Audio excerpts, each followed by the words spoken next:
Será que ela está no retorno? Amém, Tânia? Pronto? Vamos estar de pé, por gentileza, queridos. Louvado seja o nome do Senhor. Vamos ler Efésios. Aliás, Gênesis, dois textos. Gênesis 2, 18 e Efésios 5, 22 e depois o 25. Né? Gênesis 2, 18 diz assim: Disse mais o Senhor Deus: não é bom que o homem esteja só. Far-lhe-ei uma auxiliadora que lhe seja idônea. Agora Efésios 5, 22, depois você pode pular para o 25. Diz assim: as mulheres sejam submissas a seu próprio marido, como ao Senhor. 25. Maridos, amai vossa mulher, como também Cristo amou a igreja, e assim mesmo se entregou por ela. Senhor, queremos te louvar por esse momento, por esta quinta da palavra, te pedir que fales conosco, por meio da palavra do Senhor.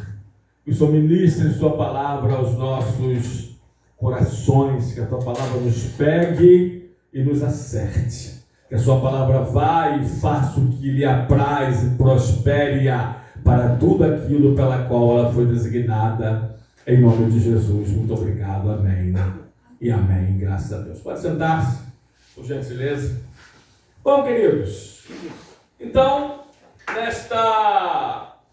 nesse culto da palavra, hoje nós vamos falar sobre família, sobre casamento, em nome de Jesus. Eu e a diaconisa Tânia, casados há 36 anos. Aliás, irmãos, deixa eu falar para vocês aqui. A gente tinha, eu acredito que 5 anos de casamento, ou 4 anos, casado de pouco. Não tinha mais, Tânia, porque Nayara já era nascida, né? Eu lembro que mamãe ficou com Nayara. E a gente foi no nosso primeiro encontro de casais, interno, né? Um encontro no Rio, num lugar longe, não sei se era Nova Iguaçu, fechado. Belfor Roxo, né? Belfor Roxo. Entramos na sexta, um ônibus cheio, e saímos no domingo, com várias palestras, já sexta à noite, sábado de manhã, sábado à tarde, sábado à noite, domingo de manhã e despedida, depois do almoço, uma palestra à tarde, despedida dos casais. Vi algo extraordinário. Tinha lazer não, tá? O lugar tinha piscina, tinha quadro de esporte, tinha tudo, mas palestras, estudos, debates, com pastores, psicólogos, sexólogo, foi algo tremendo, impactante. Foi um divisor de águas para o nosso casamento, né? E depois disso, alguns anos depois, né? Nós já temos cerca de 30 anos, ou quase 30 anos, que a gente faz encontro de casais, que a gente ministra para casais, que a gente traz palestras de estudo para casais, e que a gente aconselha casais, né? Aqui na igreja tem muitos, na verdade, quem sabe a maioria, né? Passaram por esse gabinete específico, né? E nós louvamos a Deus por isso, por esse ministério. Por esse ministério, que é um ministério, o pastor Marinho costuma dizer, né? Que é um ministério árduo, né? Difícil falar de família, porque Satanás se levanta, na verdade, com muita fúria. Diria a irmã Helena, né? Que é mexer em casa de marimbondo, né? Mas nós estamos direcionados pelo Espírito Santo de Deus, né? Para continuar ministrando nessa área. Eu tenho alguns, pra vocês terem uma ideia, acende a luz do púlpito para mim, meu filho, por gentileza. Nós temos algumas palestras que nós ministramos. Essa aqui talvez seja maior, né? São decisões importantes para o casamento, né? Nós temos 10 tópicos. Aliás, isso aqui também até colocou 10 mandamentos para o casamento, né? Eu vou dar uma palhinhazinha aqui rapidinho, né? Olha, aceite o seu cônjuge como ele é. E alguns textos, sempre a gente se baseia, né, na palavra, vários textos aqui, né? O casamento ele tem 3 colunas principais que sustentam, que é o amor, comunicação e compromisso, né? Evite palavras que aumente a briga, né? Como você sempre faz isso, ou eu não te disse que isso ia acontecer, né? Entre outras, né? Siga o padrão divino para o lar. Esse então que tem mais textos aqui. Bom, dentre outros, né? Outro esboço de mensagem de sermão sobre o casamento. Os inimigos do casamento. Os inimigos do casamento. Eu tenho parte 1 e tenho os inimigos do casamento parte 2. Os inimigos do casamento parte 1, né? O modernismo. A gente fala sobre vários assuntos aqui. Olha como é antigo isso aqui, já está até cortado do Durex. Outro inimigo, o homossexualismo. Outro inimigo do casamento, a infidelidade, o adultério. Outro inimigo do casamento, o divórcio, né? Tem um aqui que é um pouco polêmico, mas vou falar. Pena que não vai dar tempo de eu detalhá-lo, né? Um outro inimigo do casamento, moradia e convívio com os sogros.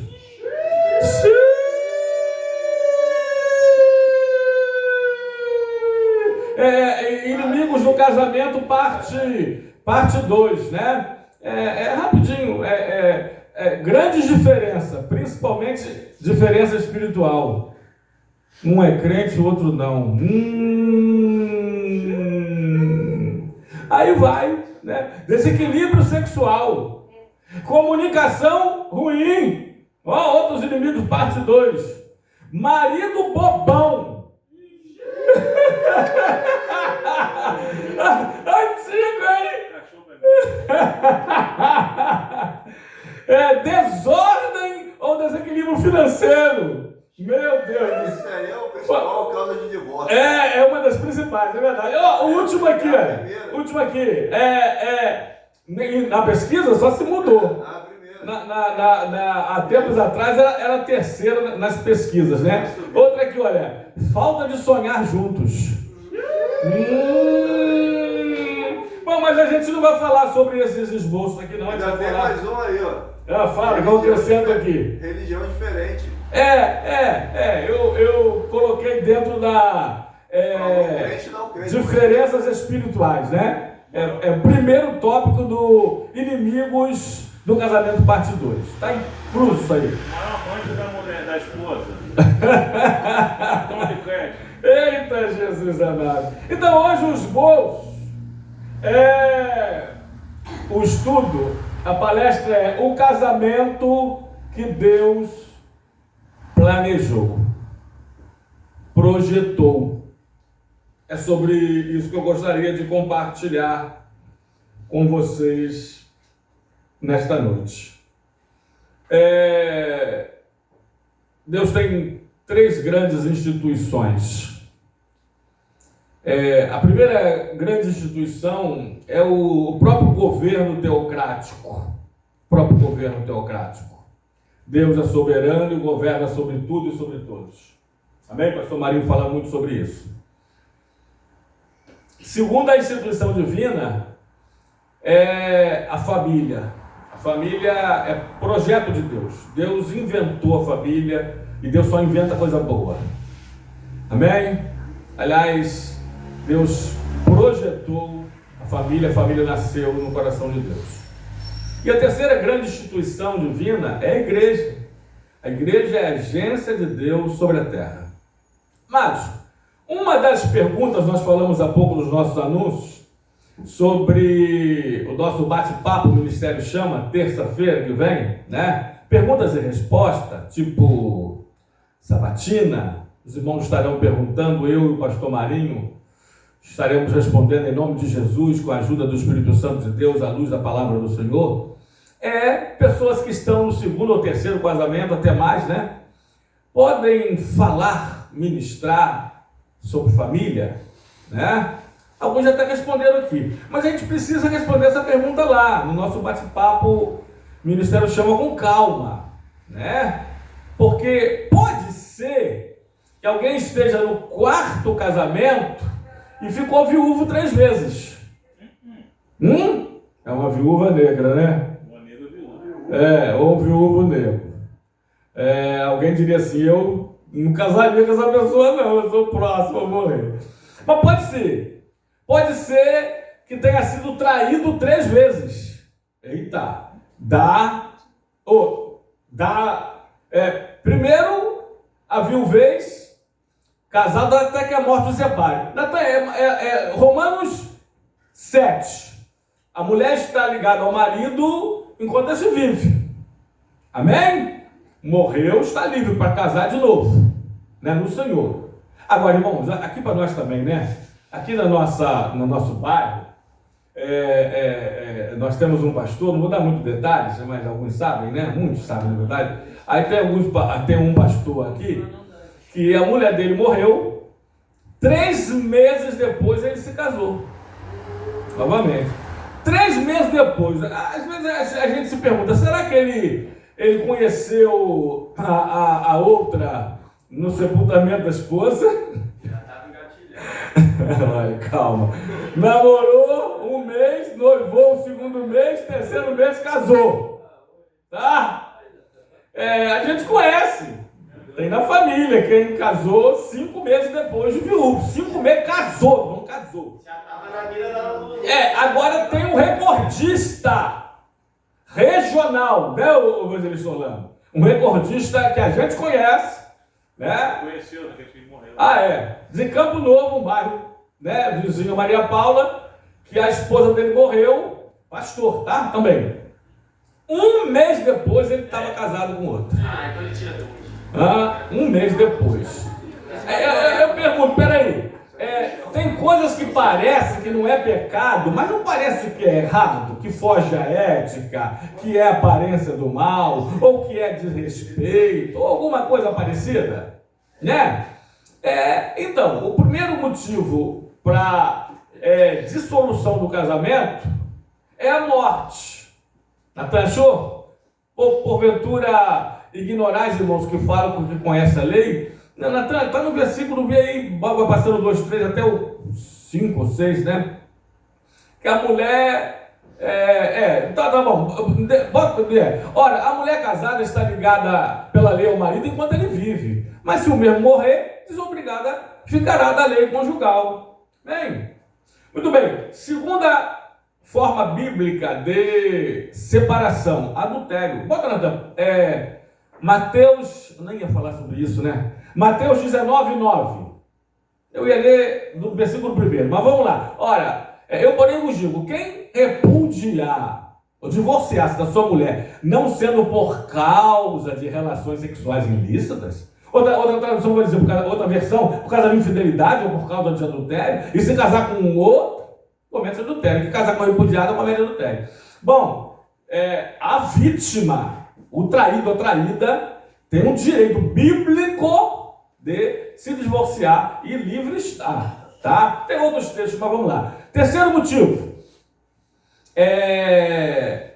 abandono. Natan, 1 Coríntios capítulo 7, versículo 13 a 15. Versículo 13 a 15. Diz assim a palavra do Senhor. E a mulher que tem marido incrédulo, esse consente em viver com ela, não deixa o marido. Porque o marido incrédulo é santificado no convívio da esposa, e a esposa incrédula é santificada no convívio do marido crente. De outra sorte, os filhos seriam impuros, porém agora são santos. Mas se o descrente quiser apartar-se, que se aparte. Em tais casos, não fica sujeito à servidão. Nem o irmão, nem a irmã, porque Deus tem nos chamado à paz. Abandona o outro. E tem eu não vou entrar em detalhes, até porque o tempo não vai dar, que Paulo não foi direto. Aí tem algumas correntes teológicas, né, que traz seus comentários, que é nesse mesmo capítulo, no versículo 10, Natan. Eu posso dar até o meu comentário. Ora, aos casados ordeno, não eu, mas o Senhor, que a mulher não se separe do marido. Verso 11. Se, porém, vier separar-se, que não se case ou que se reconcilie com seu marido e que o marido não se aparte dessa mulher. Bom, eu vou trazer uma linha teológica acerca desse texto. Paulo não foi claro, não foi específico, né? Muitos teólogos, bom, muitos de todos que eu ouço, leio principalmente, acredito que nesse caso, geralmente ali o marido, pode estar colocando em risco a vida espiritual, emocional e físico-material dessa esposa e até dos filhos. Amém? É uma linha. Mas vamos lá, voltar aqui a nossa temática, o casamento que Deus projetou, o casamento que Deus planejou. E se nós seguirmos, pode acreditar. Eu não sei agora, eu estou precisando me atualizar nas pesquisas, né? Porque alguns anos atrás, eu botei aqui, ó, no mundo, um casal se separava a cada 7. Mas na igreja, um casal se separava a cada 50. Então, alguns anos atrás, era muito difícil um casal crente se separar. Amém? É só vocês faz uma pesquisa aí, no tempo, no passado, vocês vão ver isso. Essa pesquisa, infelizmente, aumentou os dois lados. Os dois lados. No mundo, cada vez mais está se separando, mas na igreja também. Infelizmente. Mas por quê? Porque se o casamento foi Deus que projetou, idealizou, formou o primeiro casal, Deus tem um manual. E qual o manual do casamento? Alguém pode dizer? É a palavra de Deus, ela mesma. Então vamos para ela. Então, o casamento que Deus projetou, planejou, ele, em primeiro lugar, ele tem que acabar com a solidão. Você sabia que no mundo de 8 bilhões de habitantes, um dos maiores problemas do homem é a solidão? Vocês sabiam disso? O casamento que Deus projetou, ele precisa, 8:25 já, ele precisa acabar com a solidão, né? É lógico, principalmente de ambos. Vamos lá, Natan, Gênesis 2:18 e Gênesis 2:21 e 23. Diz assim: disse mais o Senhor Deus, não é bom que o homem esteja só. Perdão.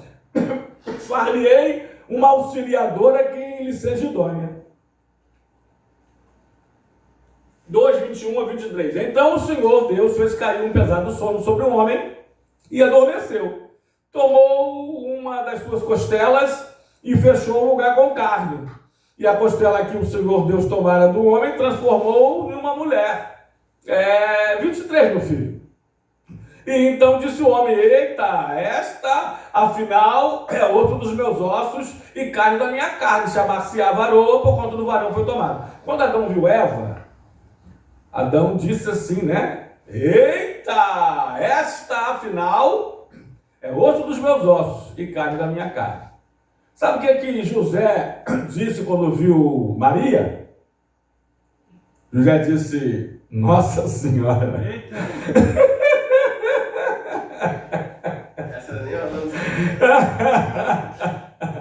Forte. Ai, meu Deus do céu. Contenha-se. Ai, meu pai. E Deus formou o casamento. Tirou, nos diz, né? O homem foi criado, a mulher foi formada. Tirou uma costela de Adão. Deu um profundo sono a ele. Deus foi o primeiro anestesista, o primeiro cirurgião. Tirou uma costela. Por que Deus tirou a costela e fez ela? Mandar os dois juntos. Tá? Muito bem. Isso é pedagógico. Tudo que Deus faz é pedagógico. Ele está nos ensinando alguma coisa. Exatamente. Deus não tirou do pé de Adão, dando a entender, não, ensinando que o homem não tem que pisar na mulher, pisotear a mulher. Mas também não tirou de um osso do crânio do homem para dizer que a mulher também tem que estar acima do homem. Deus tirou do lado, da costela. Aí tem umas falas aí, né, umas escritas também que eu já li, que o homem tem 206 ossos e a mulher tem 207, que o homem tem um osso a menos, que é uma costela, justamente do lado esquerdo do peito. Se tudo isso for verdade, amém. É até bonito, não é? Eita, poético, etc e tal. Né? Mas tira do lado para que eles possam se ladear, estarem juntos, serem cúmplices, serem sócios, né? Não deixar um ou outro solitário, ou melhor, se sentindo sozinho. Louvado e glorificado seja o nome do Senhor. Amém, amados? Tenho que correr para tentar terminar hoje. Senão eu faço como o pastor Marinho, né? Na minha última quinta da palavra eu consegui falar 14 tópicos, né? 7 sobre 7 condições de oração respondidas e 7 causas de oração não respondidas. Mas eu vou tentar. Se eu não conseguir, a gente termina numa outra quinta-feira da palavra. Segundo lugar, o casamento que Deus projetou é para formar uma unidade, para formar uma unicidade. Natan, Marcos 10, 6 a 9, depois 1 de Coríntios 6, 16. Né? Já lembrando que Deus tirou da costela e fez Eva, e apresentou os dois e disse que os dois seriam uma só carne. Então diz assim: porém, desde o princípio da criação, Deus os fez homem e mulher. Deus fez o quê? Homem e mulher. Não tem uma outra opção de sexo? Não. Muito bem. Por isso deixará o homem a seu pai e sua mãe. Deixará, não abandonará. Eita! Amém, amados? E unir-se-á a sua mulher. E com a sua mulher serão os dois uma só carne. De modo que já não são dois, mas uma só carne. 1 Coríntios 6,16, até, por gentileza. E portanto que Deus ajuntou, não separe o homem. Ou não sabeis que o homem que se une a uma prostituta forma um só corpo, uma só carne com ela? Porque como se diz, serão os dois uma só? Forte isso, viu? Tão forte. Amém? Então, segundo lugar aqui, o casamento que Deus planejou foi para que os dois vivam em unidade. Aliás, mais do que unidade, em unicidade. Nós já explicamos aqui a diferença entre unicidade, unidade e união. E reunião, né? Sabemos a diferença. Unicidade é muito mais profunda. É quando os dois, só para resumir, sem detalhes, só fatos, é quando os dois se formam realmente uma só carne. Isso é unicidade. É mais do que unidade, que é mais do que união, que é mais do que reunião. Amém, amados? Vamos tentar terminar? Então, os dois são um. Os dois, eles jogam não mais como adversários. Aliás, eles jogam em dupla. Já viu aquele... Tem vários hoje, né? Vôlei de praia, ping-pong de mesa, tênis de quadra e outros esportes. Se alguém lembrar de mais um, pode falar. Futebol, futebol também, vôlei de praia, futebol. Jogam de 2 em 2. Temos aí campeões olímpicos, né? Campeões aí, prata, ouro, bronze, não é isso? Quando um ganha, o outro não ganha? Quando um perde, o outro não perde? Ou ganha os dois juntos, ou o quê? Ou perde os dois juntos. Um casal, irmão, mal comparando, sei que eu posso dizer que é mal comparando. É como se os dois estivessem com uma canoa, ou um barquinho, um caiuco, ou um caiaque. No Bravio, Mar da Vida, e o Mar da Vida é Bravio mesmo, é verdade ou não é? Mas os dois, cada um com remo na mão. Se um remar para um lado e o outro remar o outro para o outro lado, vai dar bom? E não vai sair do lugar. Vai rodar. E se fizer o contrário, vai rodar pro outro lado, mas a mesma coisa vai sair do lugar. E só um remar e o outro não? É os dois, né? Um rema aqui, outro rema aqui, para que os dois cheguem juntos, numa direção só, no porto seguro. Eita! Isso é casamento. Diz que casamento é uma sociedade onde cada um entra com 50%. Só que a maioria dos casamentos, eu não tenho dúvida nenhuma disso, tá, Márcio? Que um cobra 80%, 100% até do outro e não dá porcentagem nenhuma. Verdade ou mentira? Isso, já falei essa pesquisa aqui. Quanto mais um homem abençoa a mulher na cozinha, mais ele é abençoado no quarto.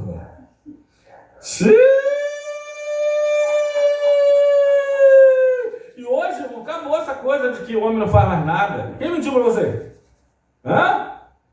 O homem fica sentadinho como rei. Aliás, quer que a sua mulher o trate como rei? Trate-a como uma rainha. Aí ele fica sentadinho, controle na mão, perninha pra cima, sentado, deitado, prostrado no sofá, vendo futebol e pedindo à mulher o cardápio que ele quer e...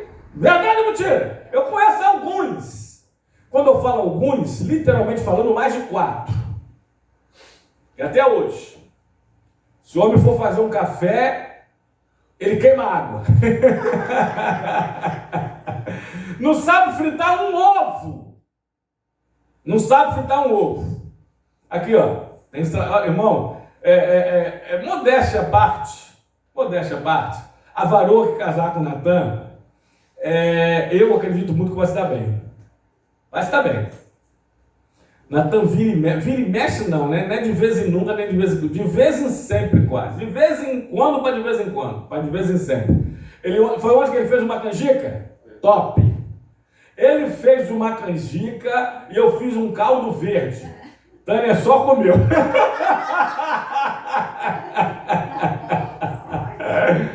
Ainda foi lá para a casa do Gelo, passou aqui para pegar, né? Que maravilha. Então o homem precisa, Marcos. Precisa. O homem moderno, então. O homem que não lava um copo. Não bota nem na pia. Onde bebeu, seja lá o que for, largou lá pelo quintal, lá pela varanda, lá pela sala, lá pelo quarto, né? Os tempos mudaram. Até porque hoje a mulher trabalha fora. Trabalha ou não trabalha? Né? Quando eu disse a pesquisa, que essa pesquisa ela tem seus fatos e seus detalhes. Quanto mais o homem abençoa a mulher na cozinha, mais ele é abençoado por ela no quarto. É porque, olha só, se o homem sobrecarrega a mulher de tarefas, ele não ajuda ela em nada, nem lavar uma louça, em nada, ela vai estar com certeza mais cansada, não vai? E como que ela hiper, mega, ultra, big, extra cansada à noite, entendeu? Vai dormir? É lógica. É lógico e é evidente. Amém, amados? Mas tinha mais coisa para falar. Essa história que eu amo do pastor Fanini, saudoso pastor Fanini, extremamente injustiçado, e a sua digníssima esposa, irmã Elma, né? Elda, né? Essa história é linda, mas eu conto numa próxima. Não gosto disso, mas estou correndo contra o tempo. Terceiro lugar, casamento que Deus planejou, projetou, tem um papel para o marido. Tem um papel do marido. Bota aí na entrada, Efésios 5, 25, já lemos, vamos reler. Depois 1 de Pedro 3, 7. Diz assim, olha, maridos, amai a vossa mulher como também Cristo amou a igreja e a si mesmo se entregou por ela. E ao marido, só nesse texto está 2 ou subentendido ou entendido 3 vezes Deus falando para o marido amar a esposa. Como Cristo, olha a comparação, como Cristo amou a igreja e a si mesmo se entregou por ela. Então o papel do marido, dentre outros, é o de primeiro, amar a esposa. Segundo, proteger a esposa. Terceiro, prover para a esposa. Prover para a esposa. Então 1 de Pedro a gente não leu, né? 3,7. Vamos ler. Eu posso esquecer qualquer coisa, menos a palavra. Maridos, vós igualmente vivei a vida comum do lar, com discernimento, e tendo consideração para com a mulher como parte mais frágil, tratai-a com dignidade, porque sois juntamente herdeiros da mesma graça, para que não se interrompam as vossas orações. Que forte, hein? Viu? Casais brigados, marido não fazendo a parte dele, a mulher não fazendo a parte dela, orações interrompidas, olha lá. Amém, amados? Orações interrompidas. Então, o marido deve amar a esposa como Cristo amou a igreja. Deve protegê-la. Eu conto uma história aqui, e parece brincadeira, mas é verdade. E isso se repete no dia a dia, na realidade. O casal começou a namorar. Namoro é uma das coisas mais lindas do mundo. O namoro, tudo é flores. Às vezes o casamento termina em horrores, né? Mas o namoro é a fase justamente do conhecimento do outro e do autoconhecimento, é lógico, de si mesmo. Amém? Estavam namorando, saíram para passear. Choveu, o namorado abriu o guarda-chuva, cobriu a namorada todinha. E ele, coisa linda, né? E ele ficou todo molhado. Ficaram noivos. Saíram para fazer compras. Casamento datado, já um tempo de noivado. Noivos saíram para fazer compras. Choveu.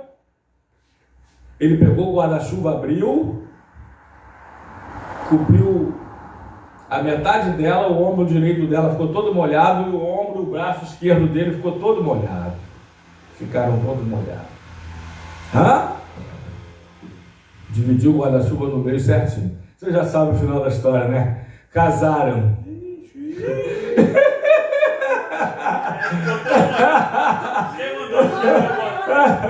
Casaram. Saíram para pagar contas. Tá com cartão. Choveu. Quem mandou ela esquecer o guarda-chuva? Ele abriu o guarda-chuva, se cobriu todinho. Ela ficou toda molhada. Será que ele estava resfriado? Mas se repete na realidade ou não? E muito. Antes de casar, marido abria a porta e batia a porta com a esposa. Hoje fecha a porta e bate nela. É verdade. É o contrário, rolando não é fácil. Então, amados, peraí, que amor é esse? Que proteção é essa? Que provisão é essa? Não é verdade? O marido deve amar, proteger, prover. Estou resumindo, vocês estão entendendo e acompanhando isso. Então, o papel do marido, o papel do esposo, não vou nem falar hoje, não vai dar, o papel dos pais com relação aos filhos e o papel dos filhos com relação aos pais. Isso eu tenho certeza que o tempo não vai dar, mas vamos lá. O papel da esposa. O papel da esposa. Bota aí, Natan. Efésios 5, 22 e 1 de Pedro 3, 1, né? Diz assim a palavra do Senhor. As mulheres sejam submissas ao seu próprio marido como ao Senhor. Forte isso também, né? Interessante que tanto uma comparação do marido como a outra comparação da esposa, o Senhor está ali no meio. Amém? O Senhor está ali no meio. Aliás, feliz o casamento que o Senhor é convidado para fazer parte dele, membro dessa família. Feliz aquele casal, no primeiro milagre de Jesus no seu ministério, em Caná da Galiléia, João 2, de 1 a 11, que ele transforma água em vinho. Feliz aquele casal. João 2, 2, que eles convidaram a Jesus e os seus apóstolos. A mãe de Jesus também foi convidada. Ele não foi como penetra, porque Jesus entra como penetra? Não. Apocalipse 3, 20, ele diz assim: eis que eu estou à porta e bato. Se alguém ouvir a minha voz e abrir, eu entrarei, cearei com ele e comigo. Então isso aqui é fundamental, convidar Jesus para o seu casamento, para a sua casa, para a sua família. Agora o papel da esposa. 1 de Pedro 3:1. Ah, tá ali já. Obrigado, meu filho. Ó, de novo. Mulheres, sede vós igualmente submissas a vosso próprio marido, para que, se ele ainda não é obediente à palavra, seja ganho, sem palavra alguma, mas por meio do procedimento da sua esposa. Aí tem alguns textos, né? Esse, principalmente Efésios 5:22, e outro, Provérbios 14:1, que a mulher sábia edifica a sua casa, mas a tola com as próprias mãos a derruba, que eu, em 30 anos de pastor, em 30 anos pastoreando igreja, eu já ouvi algumas irmãs falando: pô, meu Deus, eu não suporto esses textos, se eu pudesse eu rasgava ele da minha Bíblia. Ó, grava isso aqui. É porque não entenderam.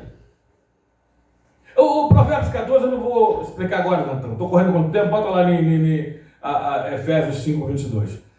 Mulheres sejam submissas. O que quer dizer submissão? Sob uma missão. Submissão não é escravidão. Submissão não é subordinação. Submissão não é humilhação. Deu para entender? Repito, submissão não é escravidão. Não é... Tem uma polêmica. Tem uma polêmica, né? O marido meio aborrecido com a esposa, porque o homem é visual, né? A mulher é auditiva e sensitiva. A mulher é emocional. O homem viu a mulher passando de lingerie em sua casa, ele está pronto. A mulher não, a mulher precisa ser pronta, se preparar, ser aprontada, né? Aí o homem briga com a mulher de dia, né? Faz um monte de coisa errada com a mulher durante a tarde, não ajuda em nada. Aí quando chega a noite ele quer, e a mulher não quer. Aí eu vi uma história de um marido que falou assim: não, você não pode me negar. Porque a Bíblia diz, e diz mesmo, Natan, bota aí, 1 de Coríntios, capítulo 7, acho que é versículo 3 e 4, ou 3 a 5. O marido concede à mulher o que lhe é devido, e também semelhantemente a esposa ao seu marido. A mulher não tem poder sobre o seu próprio corpo. Aí ele usou esse texto, ó. Você não tem poder sobre o seu próprio corpo, e sim eu, o seu marido. Mas continua, e também semelhantemente o marido não tem poder sobre o seu próprio corpo, e sim a mulher, né? Isso é bíblico, mas nós precisamos entender e respeitar a natureza de ambos. Amém, amados? Outro assunto também muito mais profundo, diria, não polêmico na verdade. Amém? Então, queridos, o papel da mulher é ser submissa, se submeter a essa própria missão que o próprio Deus deu, de ser namorada, de ser amiga, de ser mãe, de ser companheira, de ser sócia, de ser cúmplice.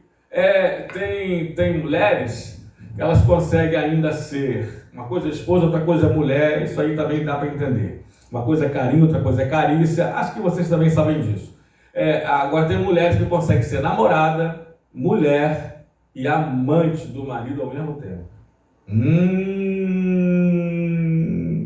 Aí ele tem uma BMW em casa, vai olhar para um fusquinha velho na rua? Não é não? Existem dois erros. Falo isso há décadas. Namorados que estão vivendo como se fossem casados. E casados que não vivem mais como namorados, como se fossem namorados. Posso falar a mesma coisa em outras palavras? Dois erros. Fazer sexo antes do casamento ainda é, sempre foi, sempre será pecado. Fornicação é o nome desse pecado. Primeiro erro, fazer sexo antes do casamento. E o segundo erro é não fazer sexo depois do casamento. Também é outro erro. Amém, amados? Louvado seja Deus. É desse jeito. Então, ser submissa é estar sob, ou debaixo, quem sabe, sob um B mudo, né? S-O-B, sob esta missão que Deus deu à mulher. Que Deus deu à mulher. Tem alguns textos, algumas histórias, mas a gente precisa correr para terminar. Quinto lugar, Natan. O casamento que Deus planejou, projetou, tem que ter uma boa comunicação. Uma boa comunicação. Eu até costumo dizer que a mulher não ganha no grito, ela costuma ganhar no sussurro. Aliás, outra história de namorados, noivos e casados. Eram namorados. Ele sussurrava aqui, no pé do ouvido, né? Ela se arrepiava e ouvia. Ficaram noivos. Os dois falavam, ou um atropelava o outro, e um ou outro fingia que ouvia. Casaram. Os dois gritavam e os vizinhos todos ouviam. Acabou a comunicação. Quando é namorado, já viu? Época do telefone, falavam horas. Telefone fixo, pagava conta mensal, né? Aí um falava assim do outro lado da linha, contar de 1 até 3, a gente se desliga. Era orelhão. Ela pegou o tempo do orelhão. Orelhão, haja ficha, né? Aí 1 até 3, aí vem aquele silênciozinho de alguns segundos. Você não desligou, você também não, né?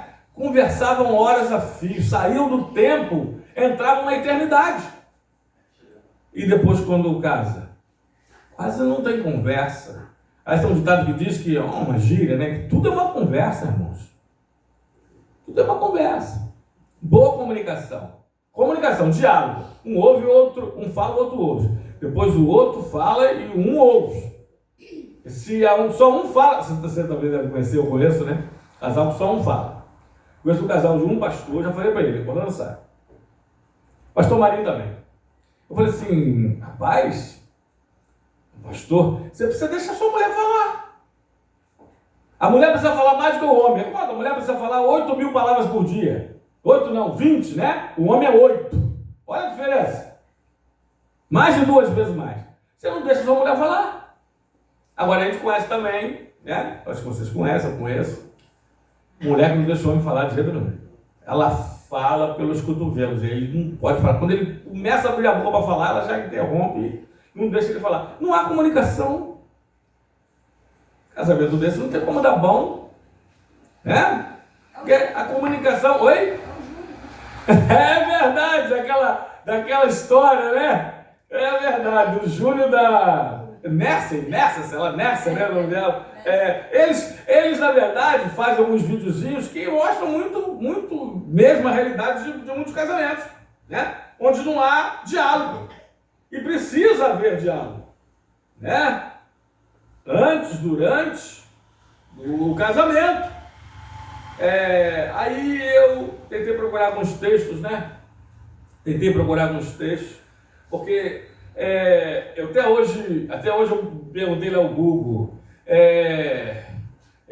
alguns textos, alguns versículos que falam sobre a comunicação no casamento. Você pode botar aí também, né? Eu só não botei no chat GPT, mas não há um texto direto nas escrituras que falam sobre comunicação direta no casamento. Mas aí me deu 2, Natan. Bota aí, Tiago 1, 19. E a gente está fechando. E Provérbios 15, 1. É de uma forma geral. Relacionamentos humanos, mas o casamento é a relação humana mais profunda, né? Saber essas coisas, meus amados irmãos. Todo homem, pois, esteja pronto a ouvir e tardio para... Prontos para ouvir, tardios para falar e tardios para se irar. Aliás, já disse alguém certo dia que Deus nos deu 2 orelhas e uma boca, mostrando-nos que nós devemos ouvir mais e falar menos. Tem pessoas que falam tanto, né? Imagina se Imagine você, 2 bocas em uma orelha só. Meu Deus do céu, tem pessoas que têm até um apelido, né? De bocão, de bocudo, de bocona, né? Por que será? Não é verdade? Outro texto, Provérbios 15:1, Natan, diz assim: a resposta branda desvia o furor, mas a palavra dura suscita a ira. Amém? Aí eu falei assim: Senhor, mas não tem mesmo o Google, YouTube, o chat e tal, não sei o quê. Eu cacei e achei. Natan, vocês pesquisem aí. Mas eu não achei nas redes sociais, na internet. Cantares. Eu vou resumir. Livro de Cantares é uma clara, nítida, notória e escrita de comunicação entre Salomão e Sulamita. Do primeiro capítulo fala Sulamita. Fala Sulamita, Salomão ouve. Fala Sulamita, você está dando para ler aí, versículo 7, a Sulamita continua, né? Versículo 8, Salomão fala. Versículo 9, fala Salomão, né? E Sulamita escuta. Versículo 12, fala Sulamita. Versículo 16, fala Sulamita. Capítulo 2, ela fala. Versículo 2, Salomão, fala Salomão. Versículo 3, fala Sulamita. Aí vai continuando, fala Sulamita, Salomão fala, responde Salomão, Salomão fala, Sulamita responde, fala o esposo. Aqui já no capítulo 4, fala a esposa, o esposo responde, a esposa conclui e continua. A esposa continua, né? Fala capítulo 6, a esposa responde. Capítulo 6 continua, fala a esposa, fala Salomão. Capítulo 7, fala o esposo, versículo 6, né? Capítulo 7, o último capítulo, tá, irmãos? Capítulo 8, o último capítulo. Diz assim, a esposa fala a Salomão. A esposa continua. Bom, termina aqui. A esposa fala. Eu só entendi uma coisa aqui. A esposa fala bem mais. Deu para perceber? Quantas vezes eu falei fala Sulamita? Bem mais do que fala Salomão? Mas é um livro que mostra, né, a clara comunicação, a limpa e límpida comunicação entre o casal, entre o homem e a sua esposa, entre o marido e a sua esposa, entre o homem e a sua mulher. Portanto, amados, que a gente possa ficar com a palavra. Aliás, eu sempre fico com ela. Som. Ih, acabou no final. Me dá-lhe outro microfone. Acabou a pilha, eu não sei se... Só para fechar. Som. Valeu, obrigado. Que a gente possa guardar. Quem sabe numa próxima a gente fale mais, né? Sobre filhos, sobre criação de filhos, sobre educação de filhos, né? Sobre disciplina aos filhos, né? Mas hoje nós ficamos com o casamento que Deus planejou. Ele foi feito para também, é lógico, evidente, acabar com a solidão. Ele foi feito para que os dois formem uma unidade ou unicidade. Ele tem papéis para o esposo, que precisa ser seguido. Ele tem papéis para a esposa, que precisa ser observada e praticada. E esse casamento que Deus planejou precisa ter uma boa comunicação. Para fechar, amados, em nome de Jesus, existem duas frases chaves, são conhecidas como duas expressões de ouro, que não podem faltar em um casamento, principalmente. A segunda expressão de ouro é: me perdoe. Eita! Muito pouco falada. Principalmente por homens. Maridos têm muitas dificuldades de falar me perdoe. Às vezes até fala me desculpa, que não é a mesma coisa. Às vezes até fala foi mal. É verdade, mentira? É. Mas a primeira expressão de ouro, primeira frase-chave, principalmente num casamento, é: eu te amo. Que Deus nos abençoe com essa palavra, em nome do Senhor e Salvador Jesus Cristo. Amém? Saudade, glorificado seja.